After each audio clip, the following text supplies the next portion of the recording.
Bonjour à tous et bienvenue sur Happy Psy et Auteur, le podcast pour oser être vous et oser vivre vos rêves. Pour être bien, parce qu'être bien, ça change tout.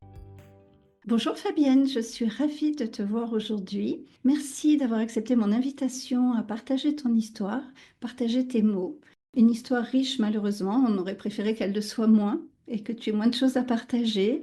Ce que j'ai noté, c'est quand tu parles de tout ça, c'est ta rage de vivre. On s'est rencontrés lors d'une retraite et c'est là où on a eu le temps d'échanger plus profondément. Je vais te laisser te présenter. J'aime bien que mes invités se présentent parce que j'aurais peur, moi, de moins bien les présenter. Bonjour Laurence. Voilà, je m'appelle Fabienne, j'ai 53 ans, je vis en Belgique. Je suis maman de 2 grandes filles et grand-mère de 4 petits-enfants. Déjà, oui. Et voilà, en fait, je ne sais pas très bien comment me présenter. Je vais le faire spontanément, comme C'est le voilà. mieux. C'est le Ouais. mieux. Donc, bah, j'ai accepté de faire ce Zoom avec toi pour partager la résilience, donc justement mon parcours qui m'a amenée à être résiliente. Et je veux dire par là que être résiliente, on ne le choisit pas, on le devient. Par la force des choses, mais on le devient. Donc, je vais expliquer en bref. Voilà, je suis la première d'une fratrie de 4 enfants. Mes parents se sont mariés jeunes, mais ils ne s'entendaient pas, ils ne se sont jamais entendus. Donc, les conflits à la maison étaient quotidiens. Mhm.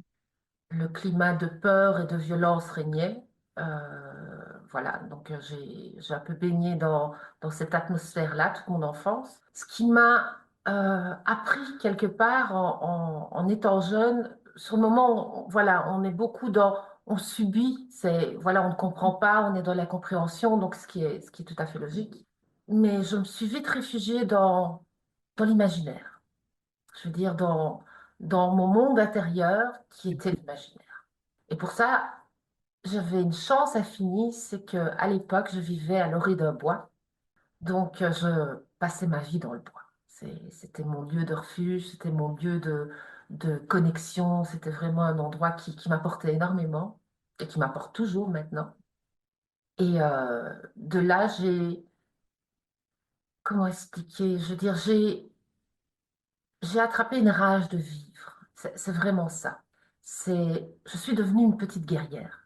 Une petite guerrière qui devait prendre soin de ses frères, de sa sœur, qui devait faire attention à elle et qui à la fois aussi devait de temps en temps prendre soin de sa maman, prendre soin de son papa pour, voilà, je veux dire, mon insouciance de l'enfance est vite partie. Je Oui. dis, je suis devenue grande très vite, très responsable très vite. Mais j'ai toujours gardé cette part en moi d'imaginaire. C'est ce qui m'a permis de dépasser ça. Oui, mais ça sauve en même temps de se réfugier dans son monde intérieur. Tu me disais des parents qui n'étaient pas vraiment des parents, enfin, qui ont fait de leur mieux, mais difficilement. Ta maman était malade, hein, je Ma crois. maman est bipolaire. Voilà, donc c'est pour ça que tu dis je prenais soin de ma maman. Et ton papa est mort assez jeune. Il est mort qu'il avait mon âge. Oui, Ça fait un peu moins, 52 ans.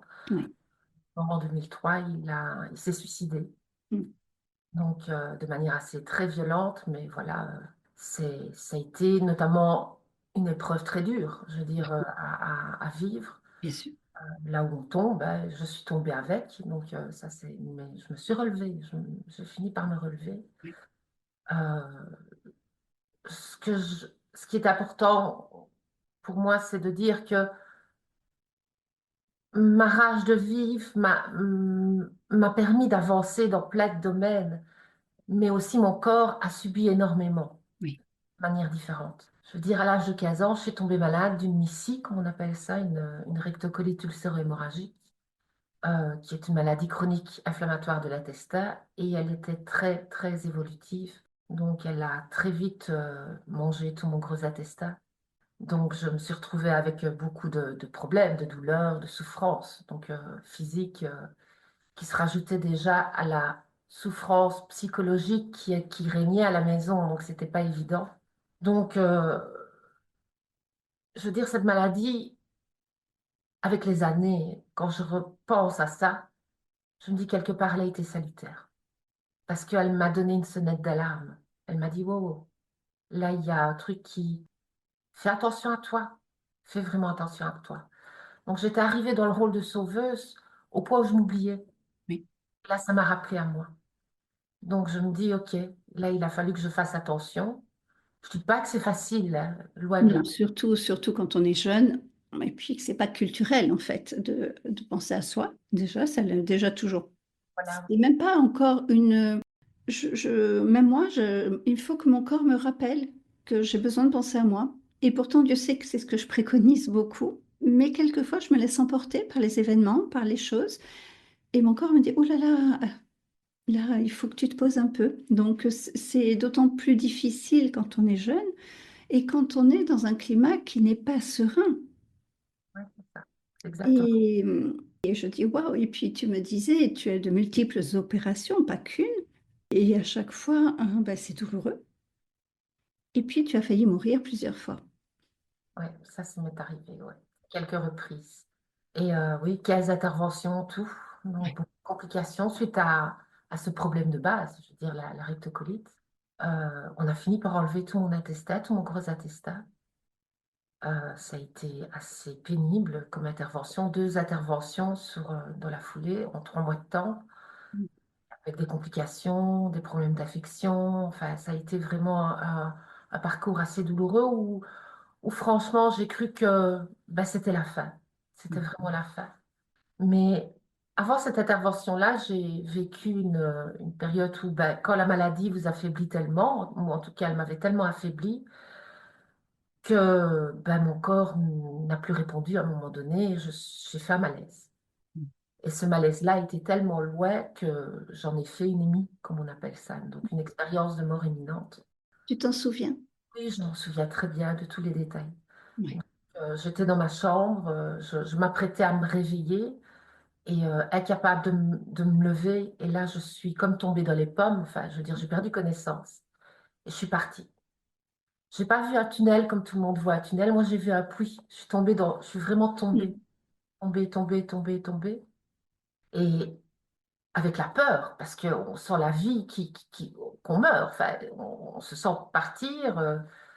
Donc, voilà, c'est le au secours, il est là, on ne sait pas crier, mais je veux dire, on le pense tellement fort.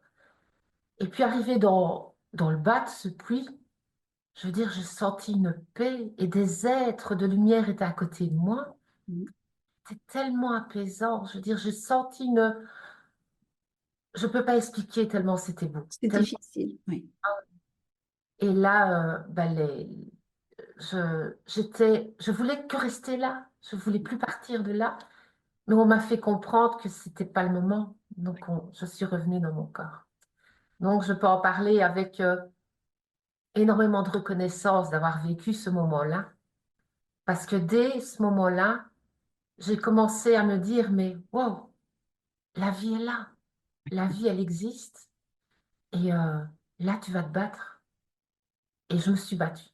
Je me suis battue, des fois en tombant encore plus bas. Ça m'est arrivé plein de fois. Je veux dire, c'était essai-erreur. J'essayais, puis des moments un peu plus négatifs, des moments un peu plus, où on redescend un peu plus. Mais ce que je retiens de tout ça, c'est qu'on n'a que le moyen d'apprendre vraiment la vraie valeur de la vie que quand on atteint le fond. C'est là que j'ai compris toute la beauté de la vie. Ça ne veut pas dire par là accepter ce qui nous arrive. Non, non, non, non. Loin de là. Oui. C'est pas accepter ce qui arrive. C'est juste l'observer. C'est juste en prendre conscience. C'est surtout ne pas rajouter de la souffrance à la douleur. Surtout. Se rendre compte qu'on a mal, accepter qu'on a eu mal. C'est difficile, hein. Il y a des tas d'événements que j'ai vécus, il y a des tas d'événements que j'ai vus, que des personnes autour de moi ont vécu, qui sont atroces, comme un enfant qui risque de mourir parce qu'il a fait une hémorragie cérébrale à cause d'angiome, ou tellement de souffrance autour de moi, ou que c'est pas forcément évident. C'est pas forcément évident de se dire, mais oh, il y a une porte de sortie. Il y en a une. Mais il faut accepter. Si on se bat contre, on ne remonte pas. C'est impossible de remonter. Moi, j'aime bien avoir l'image aussi d'un mur. C'est un peu comme si, dans notre parcours, ben, on a un grand mur qui se dresse devant nous. et est infranchissable, ce mur, mais complètement infranchissable. Et là, notre vie s'arrête parce qu'on ne sait plus avancer, le mouvement n'est plus là. Et sans mouvement, il n'y a plus de vie. Et le mur, il est là face à nous. Et comment le franchir? Comment je peux franchir ce mur? Déjà, doit avoir l'envie. Oui, L'envie, elle vient, mais pas parce que seulement, ah, on se dit, oui, c'est facile, il y a le mur, j'ai envie. Non, non, non, non, non, non. J'ai le mur. Je tombe au pied du mur. Je tombe très bas, même au pied du mur. Et là, je me rends compte que je stagne. J'avance plus. Au contraire, je creuse encore plus et je grandis encore le mur. Ça va pas. Donc je me dis, ok, stop là. Il y a ce mur, ok, on va faire avec. Je vais essayer de grimper le mur. Ça se trouve, j'arriverai pas à grimper le mur complètement. Mais au moins, je vais imaginer ce qu'il y a derrière ce mur. Et je vais mettre mon cerveau en marche. Je vais faire en sorte que mon esprit imagine ce qu'il y a derrière le mur. Et à partir de ce moment-là, je suis certaine que le mur, il va avoir une fissure qui va se faire et je vais pouvoir passer au travers. on sait que par rapport aux neurosciences, j'avais fait ma formation et le neurochirurgien avec qui je fais cette formation disait, imaginez, faire comme si, c'est déjà duper le cerveau, parce que pour lui, le réel et le virtuel, c'est pareil. Donc, ça rejoint 100% ce que tu exprimes sur le fait d'imaginer, ben, c'est déjà donner un chemin à ton cerveau pour accéder de l'autre côté. Oui, c'est ça. Mais moi, je fonctionne comme ça. C'est Et ce qui m'a permis de tenir tout le temps, bien sûr, d'avoir l'espoir. Au-delà de l'espoir, c'est l'imagination que. Je oui, dis, ok, là, j'en suis là maintenant, je peux faire ça par après. J'en ai fait du chemin. Après mon intervention aux attestats, j'ai cru que ma vie professionnelle allait s'arrêter. On m'a mise en garde. Voilà, l'hôpital m'a dit, écoutez, vous ne pourrez plus faire ci, vous ne pourrez plus faire là, il y a des choses qui vont être plus difficiles pour vous. Et sur le moment, je me dis non, j'y crois pas. Heureusement, j'y ai pas cru. oui. Heureusement, j'y ai pas cru. Et j'ai avancé. Là, avec mon parcours difficile chez mes parents, je n'avais pas fini mes études. Je suis partie à l'âge de 17 ans de chez mes parents parce que c'était trop invivable. Je veux dire, il fallait que je me sauve quelque part. Et forcément, ben, l'obligation de remplir le frigo, je suis allée travailler, j'ai arrêté mes études. Mais j'ai toujours eu le regret parce que les études, pour moi, c'était toujours mon refuge. Et je me suis dit, bon sang, il y a un truc qui va pas, j'ai raté quelque chose. Et l'intervention à la Testet m'a permis de me dire, oh, tu vas te donner de l'importance là. Et là, je suis retournée aux études. Et ce qui m'a permis d'avoir le boulot que je fais depuis 23 ans maintenant. Donc, je travaille comme employée dans un service de comptabilité. Et je me suis aperçue que j'étais capable de bien plus que ce qu'on pronostiquait sur moi. Ouais. Et là, ça m'a donné une force en me disant, j'avance, j'avance. Des fois, j'avançais trois pas. Il y a des jours où c'était un peu plus compliqué parce que le corps me rappelait qu'il Oui. était, voilà, qu'il n'était pas tout à fait entier, voilà, j'ai subi d'autres interventions, des complications, des volvulus, des torsions du peu de grêle qui me restait. J'ai eu des complications hormonales. Avec mes traitements que j'ai eus pour ma maladie, j'ai pris énormément de cortisone. Ce qui fait que mes glandes surrénales, ben, à cause de ça, ont cessé de fonctionner correctement. Donc, je suis devenue, comme on appelle, insuffisante surrénalienne secondaire suite au traitement qui m'a amené de la faiblesse que je ne comprenais pas, parce que dans ma tête, vu que j'étais une guerrière, je ne comprenais pas pourquoi je pouvais retomber du jour au lendemain en me disant, mais mon corps ne suit pas. Ça Mm. m'arrive encore d'avoir ces moments de faiblesse dans ma santé qui est là, qui me rappelle que je suis vivante. Je suis vivante avant tout. Et je me dis, ok, je suis avec. J'avance, mais je suis avec. Voilà. C'est... Bravo en tout cas pour cette belle résilience. Et puis ce chemin, je crois que pour l'avoir vécu une expérience de mort imminente également, j'ai pas vu le tunnel non plus, mais j'ai ressenti cette lumière, cette chaleur, ces êtres de lumière dont tu parles, et surtout cette sérénité que tu as évoquée. Et moi, ma vie s'est transformée à partir de là aussi. Alors, c'était pas non plus le coup de baguette magique, hein. Les peurs sont toujours là, les difficultés sont toujours là, mais j'ai un autre regard sur tout ça. Et c'est là où j'ai puisé toute ma force, tout comme toi d'ailleurs. Et je ne sais pas pourquoi on a à vivre des épreuves, mais en tout cas, se relever à chaque épreuve nous rend encore plus forts. Même si on se passerait de certaines épreuves, et tu en conviens. Il faut s'en rappeler de nos épreuves. Mais des fois, c'est important. Alors, je regarde toujours vers l'avant, je vis au présent. Comme toi, hein, on conseille aux gens de savourer le présent, puisque c'est là où on vit. Mais c'est quand même bien de jeter un coup d'œil en arrière et de se dire, oh waouh, j'étais là-bas et je suis là aujourd'hui. C'est ça. Et ça, en ça, c'est important. Ça montre tout ce chemin qu'on a parcouru. Et le tien est, comme je disais au tout début, riche, même si on aurait pu tu aurais pu te dispenser de toute cette richesse si tu l'avais. Mais elle a fait qui tu es aujourd'hui avec toute cette puissance que tu dégages et cette bienveillance. Et d'ailleurs, tu te diriges vers des soins aujourd'hui. Tu as appris à travers toi, en fait, et puis à travers des formations, hein, pas que ton corps, mais à vivre autrement et à respecter davantage ton corps. Respecter tout ce qui m'entoure, la Oui, vie, ouais, les énergies, tout ce qui nous relie. On est bien plus que ça. On est bien plus que ce qu'on pense de nous. On est au-delà de ça. Et c'est ce qui est vital. Je veux dire, on fait partie de ce tout et il faut apprécier ça. ouais, Pas toujours évident, comme tu le dis, moi aussi, il y a des moments de doute, il y a des moments de peur qui sont là encore présents parce on a l'impression, en fait, ce que je retiens de ça, c'est que le bonheur à tout prix n'existe pas. C'est une quête vaine, ça. Mais être et apprécier ce qu'on est, c'est déjà bien, c'est déjà pas mal. Apprendre à voyager sur le chemin de notre vie et oui, sur le chemin de nombreuses vies qu'on rencontre aussi. On bien sûr. côtoie pas de belles personnes autour de nous. Et je veux dire, c'est déjà énorme. Je veux dire, la vie, c'est un chemin. La vie, pour moi, c'est, OK, j'ai passé par là, ben, il y a eu des embûches plus grosses que d'autres, il y en a eu. Et j'aurais pu stagner dans ces fossés-là, j'aurais pu rester là et me dire c'est fini. Il y a des moments où je me suis dit c'est fini. J'en peux plus, j'ai été épuisée par moments aussi. Mais il a fallu que je m'épuise pour retrouver plein de ressources qui existaient à l'intérieur de moi. Voilà. Ça ne se voit pas. Je veux dire, on me regarde et souvent c'est assez compliqué parce qu'il y a le revers de la médaille qui est comme ça. Mhm.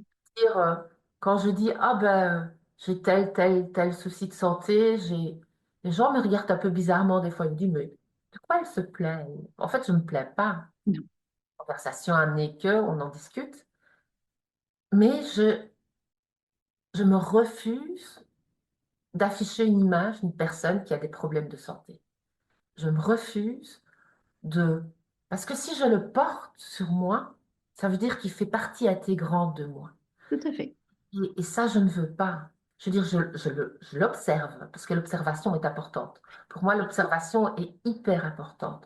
Je m'observe, je vois ce qui se passe, je sais, je ne suis pas dans le déni. Le déni, c'est surtout pas. Je veux dire, il faut pouvoir, voilà, ok, j'observe, mais on va marcher main dans la main, mais tu vas me laisser un peu mener là. Ok? Oui, C'est ça. Donc, oui. C'est complètement ça. Moi, c'est ce que je dis par rapport à mes émotions, notamment en disant, OK, elles sont là et elles viennent pour de bonnes raisons. Elles viennent m'informer de quelque chose. Mais au-delà du message que j'accueille, c'est moi qui décide de ce que je fais de ma vie. ouais, c'est ça. C'est Elles exact. n'ont pas à gouverner ma vie. Non. Il y a une très belle phrase qui dit, je l'avais entendue un jour et j'ai adoré cette phrase parce qu'elle a résonné. Les cicatrices, nos cicatrices, nous rappellent d'où l'on vient, mais elles n'ont pas à nous dire là où l'on doit aller. Bien dit. Franchement, J'ai pas que trouvé cette phrase magnifique. Je n'ai pas entendu l'auteur et donc je ne pourrais pas le citer et je le regrette. Mais cette phrase est tellement juste. Je l'ai entendue une fois, elle s'est inscrite en moi parce que j'ai trouvé qu'elle résumait très très bien cette façon d'accueillir ce que l'on vit et ce que l'on va en faire. ouais, Soit on subit, mais soit on décide de reprendre les rênes de notre vie et avec le temps que ça prend. Parce que voilà, le respect dont on parlait tout à l'heure, le respect de soi et le respect du temps que ça demande. Quand on a été opéré comme toi de multiples reprises, ben après une opération, on ne peut pas courir et ça demande du temps. Et c'est parfois long hein, d'accepter de prendre ce temps. Enfin, je ne sais pas comment toi tu l'as vécu, mais je me rappelle notamment d'une fois une complication encore suite à l'intervention à l'intestin, où je fais une infection rénale où j'ai été hospitalisée pendant un mois, où les antibiotiques ne fonctionnaient pas. Donc, les médecins ont dû chercher des antibiotiques qui pouvaient m'aider à- à ne plus avoir cette infection. Il a fallu un mois pour me traiter, pour se rendre compte que aux imageries médicales, on ne retrouvait pas mon rein gauche. Donc, on Mm. ne voyait rien. On me faisait une urographie et le rein était complètement absent des images. Et là, on me dit, il va falloir opérer parce qu'il faut absolument drainer le rein et ou sinon vous allez le perdre. Euh, et ça va, voilà, c'était très très dangereux. Et puis les affections, je pouvais faire une septicémie et bon, Oui. ça pouvait aller très très loin. Et à ce moment-là, on va dire que j'avais tellement subi d'intervention chirurgicale que j'ai eu un moment de ras-le-bol. Je me suis dit, oh, là, stop. Et là, je me suis oubliée. Mais ça a été une leçon pour moi aussi. Donc, pas le choix. Le médecin responsable du service vient en personne, un peu me sermonner et me dire, non, non, l'intervention est obligatoire. Donc, il m'explique, je dis, OK, mais je dis, une condition, c'est que je ne veux pas une grosse intervention. Vous faites ça de manière, voilà, j'en avais marre qu'on m'ouvre. Et donc, il décide d'opérer. Et arrivé en salle d'op, ils appellent mon mari en disant, écoutez, il y a une complication, il faut vraiment qu'on ouvre là. Et mon mari a dit à ce moment-là, écoutez, elle ne s'attendait pas à une intervention aussi longue. Non, non, qui dit, faites comme vous pouvez, mais évitez de l'ouvrir. Donc, ils m'ont mis un drain externe. Et avec toujours cette rage comme quoi je pouvais m'en sortir, mais la rage de vivre à ce moment-là, elle était un peu, comment dire, elle était un peu mal placée, elle était inconsciente, je veux dire, de l'inconscience pure. C'était vraiment ça. Là, je n'écoutais plus mon corps, je n'écoutais que ma volonté. Et c'est là que j'aime bien faire la différence. C'est de se dire, OK, on a la rage de vivre, mais il faut quand même rester avec une dose de certaine conscience quand même et le respect de soi-même.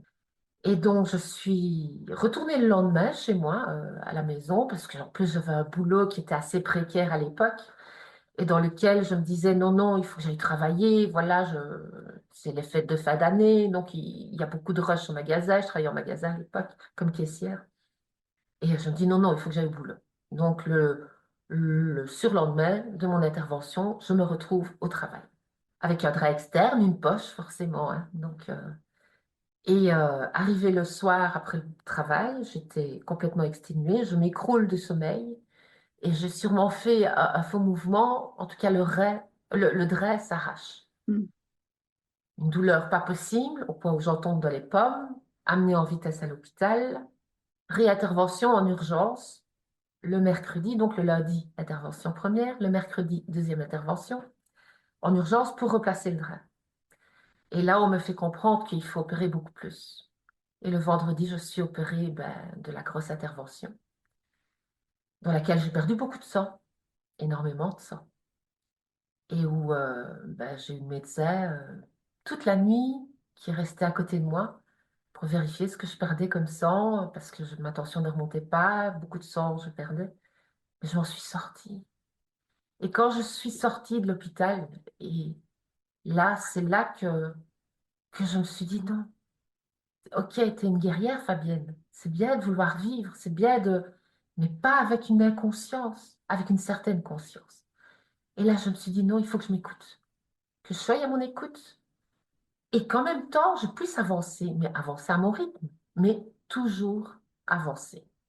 Et voilà, ça c'est ma devise, c'est malgré les obstacles, j'avance. Oui, C'est ça. mais avec sagesse. Je trouve qu'il y a beaucoup de sagesse dans tes propos. Ouais.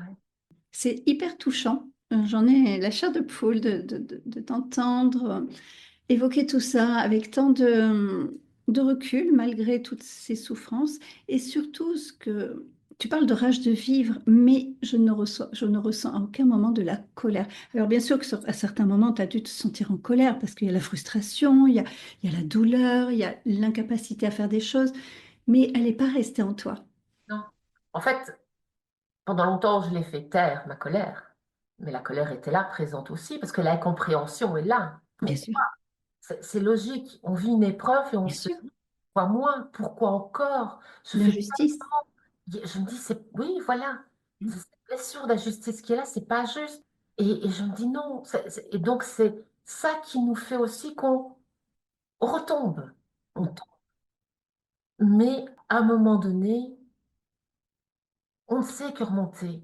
On ne sait que faire que ça. Ça prend le temps que ça prend. C'est surtout ne pas aller trop vite.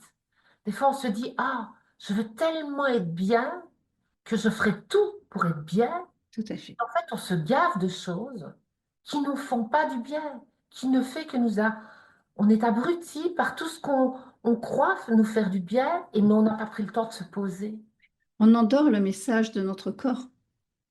ressentir. Et c'est ce message, voilà, à ressentir, même si c'est pas confortable.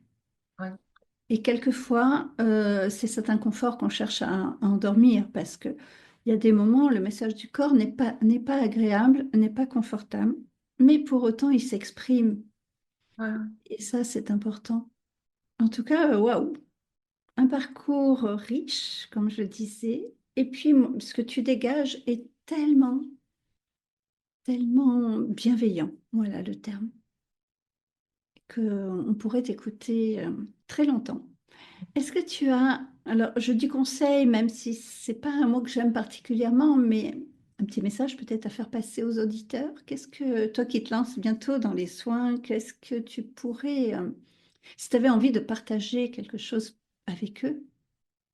C'est pouvoir s'observer, le pouvoir de l'observation, le pouvoir du message qu'on met aussi sur nos intentions. Oui, C'est énorme.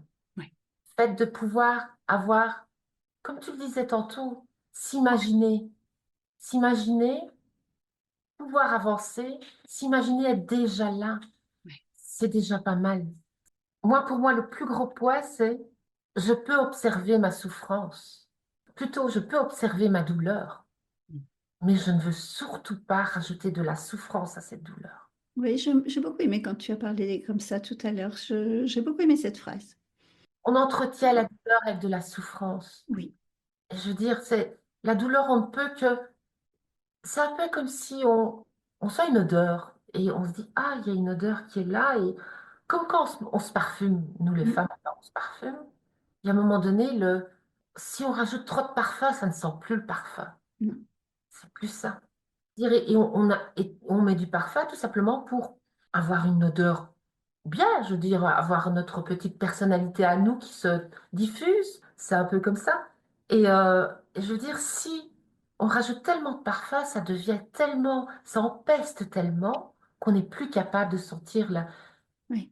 la vraie senteur des choses. Et là, il faut arriver à vraiment à se connecter à soi. La méditation, on y arrive très bien avec de la méditation aussi, mais déjà rien que le fait de se poser, de Oui. se dire, OK, j'accepte. OK, j'ai le droit de ne pas complètement accepter que j'ai cette maladie. J'ai le droit d'être en colère parce que j'ai cette maladie. J'ai le droit de, d'en vouloir, je ne sais pas, ou voilà, d'avoir cette colère par rapport à ce qui nous arrive. Mais, oh, reviens à toi. OK, c'est là. Tu peux rien y changer, c'est là. Tu n'as rien d'autre à faire. Qu'est-ce que tu peux faire de ça? Soit tu continues à avoir mal et tu rajoutes de la souffrance et tu auras encore plus mal parce que la psyché va partir et tu vas être tu vas devenir victime de ce qui t'arrive. Ne sois pas victime de ce qui t'arrive. Non, non. C'est avance. Pour avancer, il faut pouvoir s'imaginer être au-delà. Moi, le pouvoir de l'imagination, il m'a beaucoup aidé. Mm. Je m'observe, je m'imagine et j'avance.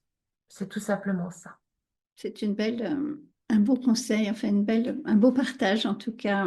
Ton parcours me fait penser à un post que j'avais mis il y a quelque temps sur les réseaux qui disait: Je me relève, je me révèle et je m'élève. Et que si tu regardes bien ces mots, il suffit de changer une petite lettre de place et d'en enlever une pour arriver à se relever, se révéler et s'élever. Quand tu parlais, je repensais à ces mots que j'avais écrits il y a quelque temps et que j'avais partagés. Et je trouve qu'ils te correspondent très bien aussi. Merci Fabienne pour tout ce partage, pour cette authenticité. Et je sais que c'est pas simple de venir témoigner. C'est jamais évident de parler de Non, soi. On ne sait pas comment le message va être entendu, mais c'est moi.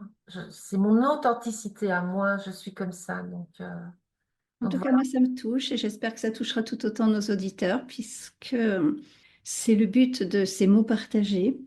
Et moi, ça me touche énormément et je te remercie. Ce qui me touche, c'est non seulement ton vécu, mais aussi d'avoir accepté mon invitation. Donc, mille merci. merci Et Laurent. je te dis à très bientôt et je retrouve mes auditeurs aussi très bientôt.